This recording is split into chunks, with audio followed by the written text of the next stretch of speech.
விசுவாசம் என்பது சபையின் உயிர் நாடி, ஒரு விசுவாசியின் உயிர் நாடி.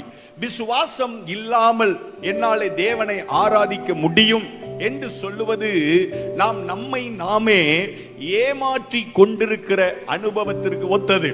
விசுவாசம் இல்லாமல் நாம் தேவனை ஆராதிக்க முடியாது.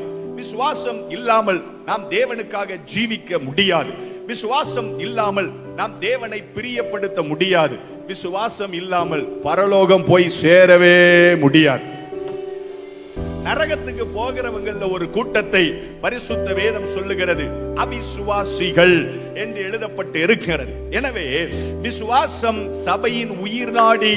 சபையே, விசுவாசம் சபையின் உயிர் நாடி. சபைக்கு வந்து சேருவது முக்கியம் அல்ல, சபையில வந்து உட்கார்ந்திருப்பது முக்கியம் அல்ல. எவ்வளவு காலம் நாம் இந்த சபையில இருந்தாலும் அவ்வளவு காலமும் நமது விசுவாசம் குறைவில்லாததாய் காணப்பட வேண்டும்.